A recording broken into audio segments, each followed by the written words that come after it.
So I want you all in this room today to think of just a few words that embody who you're showing up as today. Okay, if you have notes, write them down, okay? Because I want you to remember them and carry them through with you. Okay? And by the end of this session, we're hopefully going to make a bit of a shift. And if those words are tired or demotivated, don't worry, you are in the right place. Okay? The two people behind me are my parents, Chris and Debbie. Just a few years younger than I am now, just before they started their business. Okay, at this time they had nothing. They had no money, right? They were sleeping on a roll-out mattress on the floor because they couldn't afford a bed. They were eating offal from the butchers, right? Because they couldn't afford anything else, yeah? And this is as they were growing their business, working night and day, 7 days a week. That business grew into a multi-million-pound international success that was later taken over by Dyson. Think about that shift, okay? From having nothing, no money, no connections, no shortcuts, to being influential and respected. My father went from knowing nobody in the industry to being one of the most well-known, most well-respected people in his sector. So respected, in fact, that just a couple of days before, unfortunately, he passed away, he was actually invited by the government to come and help advise on agricultural policy. So how did he do it?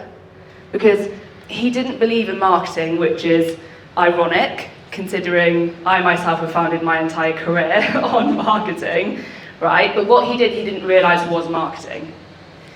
He was a powerful communicator. He networked aggressively and consistently throughout his career. He really understood his target audience. He knew exactly what they wanted to see from him, and he delivered it. He embodied his target audience. He knew they needed someone who was credible. Okay, so he made himself a genius within his industry.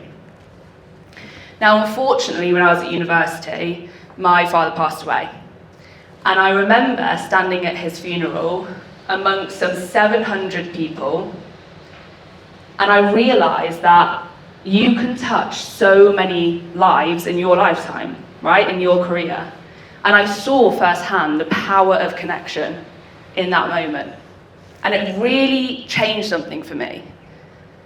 When I was at university, I was kind of taking everything for granted. I was taking my degree for granted. I was taking my connections and my opportunities for granted. And in that moment, something shifted.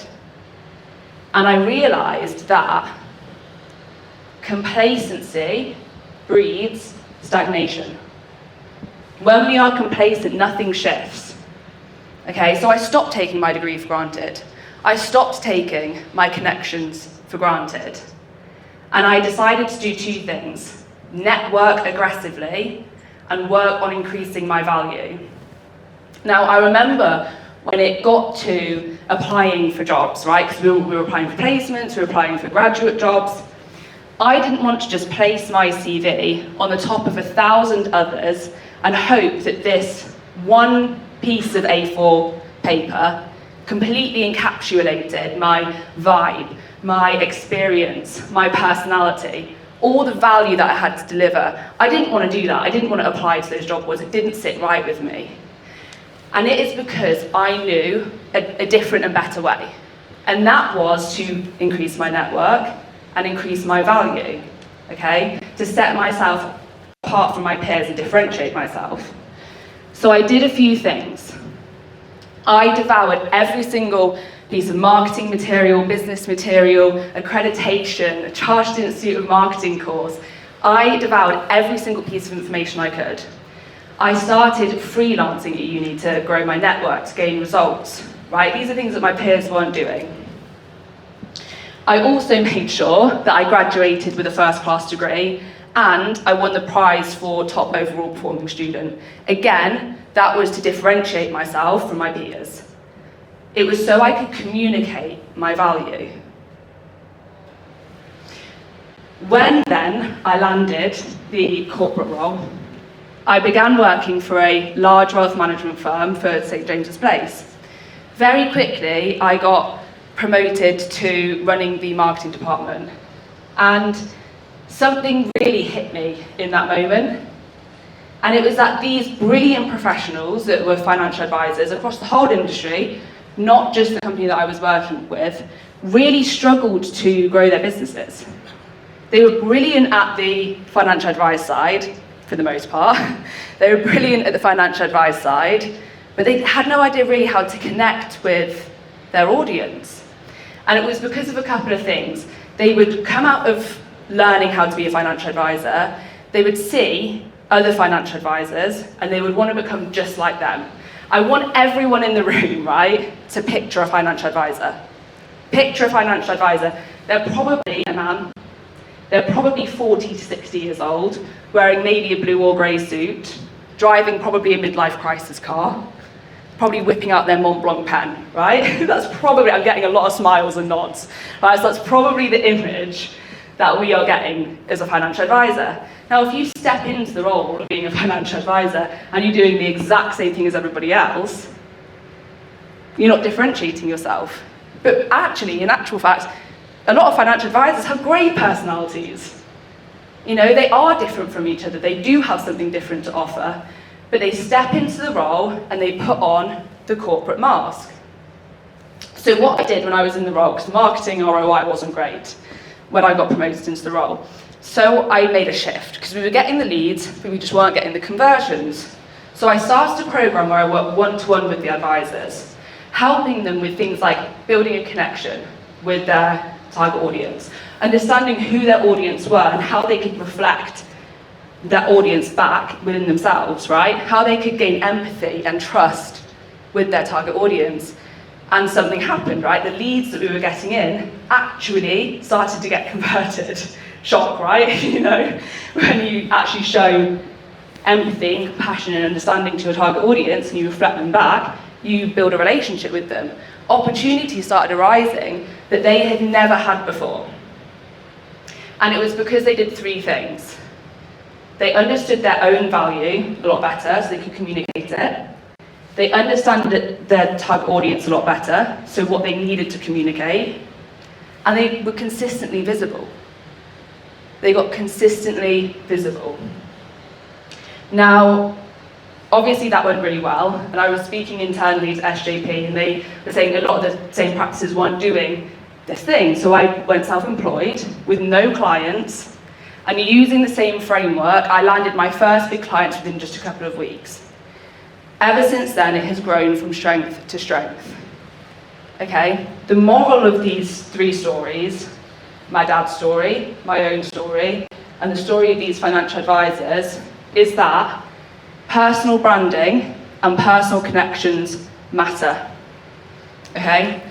I lecture a lot at universities, and what I say to university students is that you can gain everything you want from your network for free, pretty much. Right? You want investment, build your network. You want a job, build your network. You want clients, network. Employees, network. Suppliers, network. Right? And for the most part, it can be for free. Okay, so if you have nothing else, no expertise, no mentorship, look to building your network. Right? Personal connections matter. I use a formula, and I call it align, shine, refine. Okay? And I'm going to go through this formula with you today. It's the exact same formula my dad used without realizing it. It's the exact same formula I use for myself and for my clients, and it has worked time and time again. Now, the first step is alignment.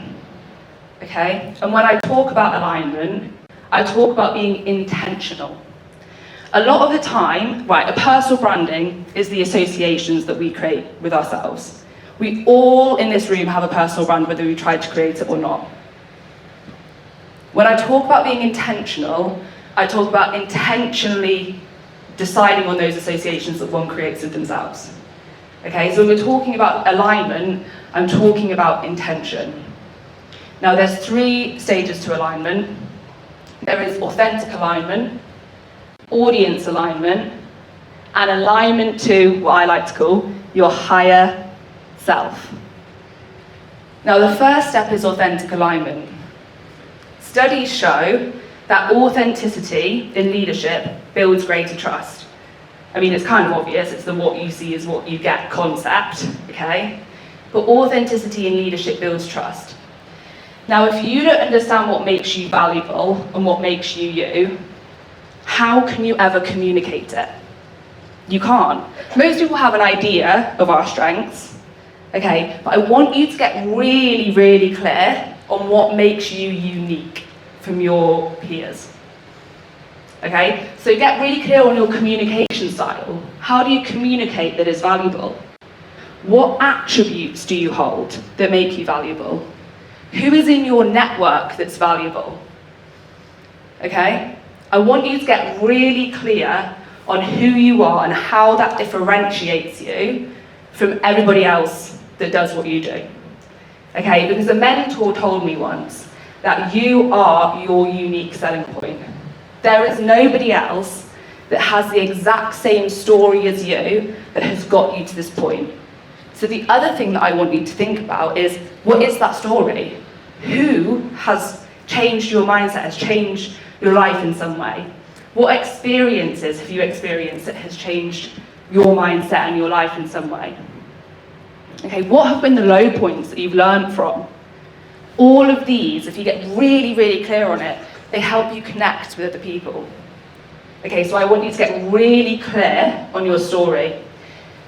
The last thing I want you to get really clear of when it comes to authentic alignment is, what are your weaknesses? And this, by the way, is the best part of alignment, okay? Weaknesses are not a bad thing. I always say weaknesses are a springboard for growth, okay? You have to go down a little bit to go back up. So weaknesses are a great thing. So understand what might be holding you back from connecting with your audience, or for differentiating yourself, or for being valuable and communicating your value. What might you need to get or change? The next part of alignment is alignment to your audience. Okay, so whose trust are you trying to earn? Because if you don't understand your audience, how could you connect with them? And I always get this, right? People say to me, well, I can work with everybody. I can work with everyone, though. Okay, well, you might be able to work with everyone, but if you are talking to everybody, you are talking to no one. I'll explain why, okay? A 22-year-old at university, a girl living her best life, getting drunk every week and going out with her friends, is going to have very different goals, concerns, lifestyle, needs, wants, communication style from a 80-year-old multi-millionaire retired business owner with 8 children and 20 grandkids. They're not looking to be spoken to in the same way about the same things. So you might be able to work with everyone, but your messaging won't land if you try and talk to everyone. So what is audience alignment? Again, I want you to get really clear on who your audience is, okay? Up down to, what hobbies do they do? Where do they holiday? How many kids do they have? What do they earn? If they're a business owner, look at their firmographics. How many people work for them? What's their revenue? What are their goals? What are their concerns? What do they want to see from you? Okay? Get really clear on whose trust you want to earn. People want to see themselves reflected back in you, okay? Or even who they want to be reflected back. The next stage of alignment is alignment to your higher self. So picture the goal, okay? We all have the goal, whatever that might be. It might be to get the promotion. It might be to get the clients, the revenue, whatever that might be. Picture the goal. I'll give you a couple of seconds to think about why you're even here today. Why are you here today? We all have a goal, otherwise we wouldn't be here, right? So picture the goal.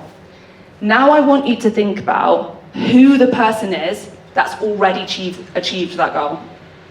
And this can be a big goal. It could be like, I want to be a billionaire. I want to be a world-class singer, right? Think big, don't think small. What's the goal? Who is the person who has already achieved that goal? how much of what you already embody today aligns with that person? How much of what you embody today aligns with your audience? Okay, and this is what I do when I think about alignment to my higher self, is I bought some shoes recently, right, for this. And I call my higher self, I name her. I would recommend this to everybody, right? I name my higher self Danielle. So you thought today that Elsie Green Jordan was coming to talk to you. No, no, no. Elsie Green Jordan, if she was on stage, would be mentally mapping her exit route from the building, right? Because she hates public speaking.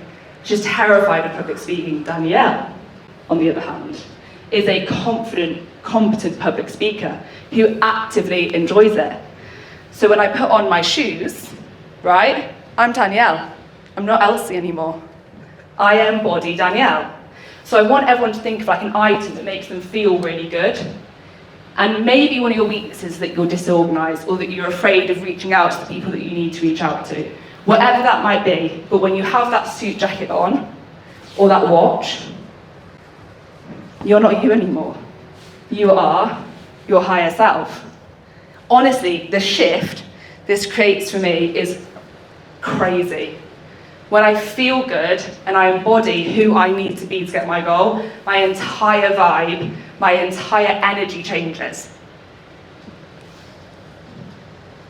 The next part of Align, Shine, Refine is shine. There is no point in being aligned, right, if you are not visible.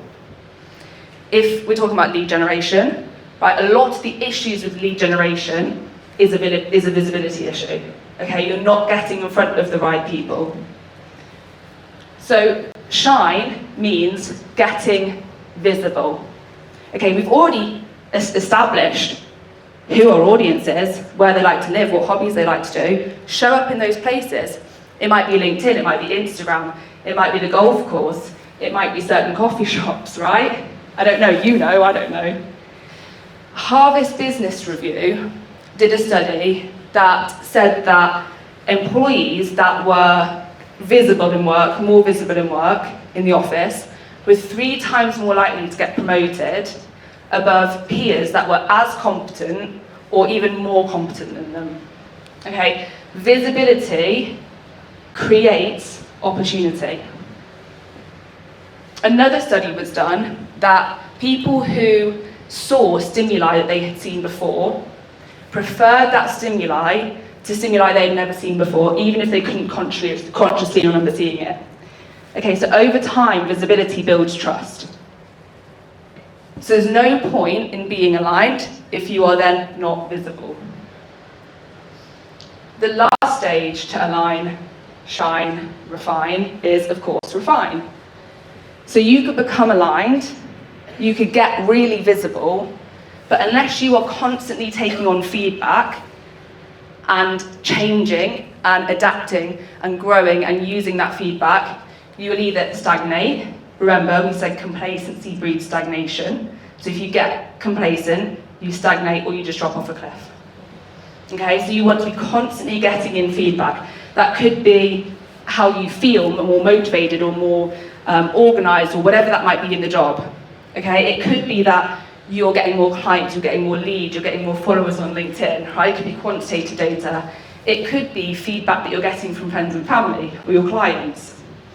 Okay, but it's about constant, consistent iteration. And by the way, this higher version of yourself is a long way away. For me, it's a long way away, right? But I'm constantly refining and getting further and further towards that version of myself. So align, right? You want to be aligned to your authentic self, aligned to your audience, and aligned to your higher self. You want to take that alignment and get visible, and then you want to be constantly refining the process. Now I want to take you back to those few words that you thought about at the start of the session, okay, that embody who you are. Now I want you to think about, what do you want to get out of today? Is it to meet new people? Is it to find a mentor, find a supplier? Is it to find clients, right? What then would your higher self What words would your higher self use? Yeah? To embody in themselves today to get that goal. What are the words your higher self would use? That's when we make the shift towards our higher self. Thank you very much, and if you have any questions, yours for 10 minutes, I think. Yeah.